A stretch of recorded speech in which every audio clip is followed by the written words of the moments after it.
আসসালামু আলাইকুম প্রিয় শিক্ষার্থীবৃন্দ, আশা করি তোমরা সবাই ভালো আছো। আর তোমরা অবশ্যই অবগত আছো যে আগামীকাল শনিবার তোমরা যারা অষ্টম শ্রেণীতে আছো তোমাদেরকে স্বাস্থ্য সুরক্ষা পরীক্ষা তোমাদের অনুষ্ঠিত হতে যাচ্ছে।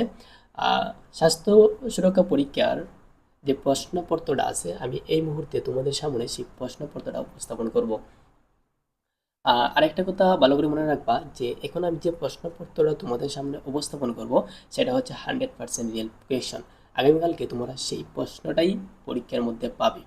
ওকে, তো সময় নষ্ট না করে আমি তোমাদেরকে এই প্রশ্নটার প্রথম থেকে শেষ পর্যন্ত দেখিয়ে দিব। এখানে যা লেখা আছে সেটা তুমি নিজে পড়লে বুঝতে পারবা। সো এখানে একটা আছে একক কাজ, কাজ এক যে আছে এটা একক কাজ, এটা তোমাকে নিজেকে করতে হবে। আর যা আছে সব দলগত কাজ। তো একক কাজের প্রিপারেশনটা তুমি নিয়ে নিবা, আর দলগত কাজের প্রিপারেশনটা নিয়ে নিবা যাতে তুমি তোমার বন্ধুদের মধ্যে ভালো পারফরমেন্স করতে পারো। সো চলো আমরা আজকে আগামীকালকে অনুষ্ঠিত স্বাস্থ্য সুরক্ষা অষ্টম শ্রেণীর শিক্ষা শিক্ষার্থী জন্য নির্দেশনা দেখে নিই। তোমরা অষ্টম শ্রেণীর সবাই মিলে বনভোজনে যাবে। বিদ্যালয়ে কয়েকজন শিক্ষক তোমাদের সাথে থাকবেন, কিন্তু আয়োজনের সব দায়িত্ব তোমরা নেবে বলে ঠিক করেছ। তোমরা শিক্ষকবৃন্দুর সাথে একটা মিটিং করে আয়োজনে কি কি বিষয়ে প্রস্তুতি নিতে হবে তার একটা তালিকা করে নিয়েছো, এবং কয়েকটি কমিটি করে তোমাদের মধ্যে দায়িত্বগুলো ভাগ করে নিয়েছো। তোমার উপর দায়িত্ব পড়েছে বনভোজনের দিনে খেলাধুলা ও বিনোদনের আয়োজন করা।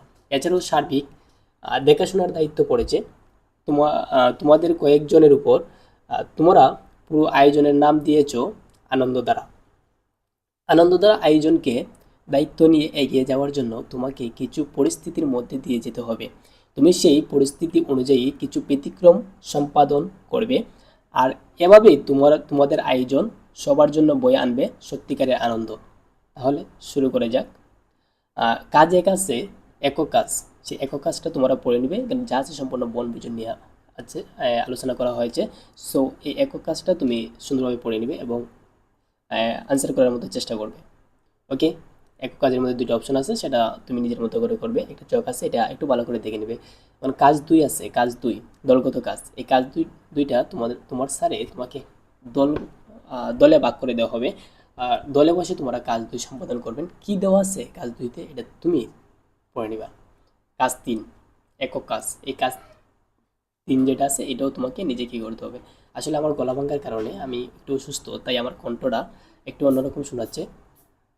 সো আমি সম্পূর্ণ ডিসকাস করতেছি না, তোমরা একটু কষ্ট করে বুঝে নিও প্লিজ। এটা ছিল আজকের প্রশ্ন। আমি সেই প্রশ্নটা আবার প্রথম থেকে শেষ পর্যন্ত তোমাদেরকে দেখাইতেছি। তোমরা প্রশ্নটা একটু সুন্দর করে দেখো। ওকে, প্রয়োজনে স্ক্রিনশট দিয়ে রাখতে পারো যাতে পরবর্তীতে তুমি তোমার মতো করে প্র্যাকটিস করতে পারো। ওকে, এখন একটা স্ক্রিনশট দাও। এখন একটা স্ক্রিনশট দাও। এখন আরেকটা স্ক্রিনশট দাও। ফাইনালি এখন তুমি আরেকটা স্ক্রিনশট দাও। ওকে, আশা করি তুমি ভালো, আশা করি আহ, আজকে ক্লাসটা সম্পূর্ণ বুঝতে পারছো। আর যদি কোনো ক্লাস সম্পর্কে কোনো প্রশ্ন থাকে তাহলে কমেন্ট অবশ্যই জানাবা। আর আমাদের সেই চ্যানেলটা নতুন, সাবস্ক্রাইব করে পাশে থাকবা যাতে পরবর্তী ভিডিওগুলো সবার আগে তুমি পাও। ওকে, দ্যাটস অল। আসসালামু আলাইকুম।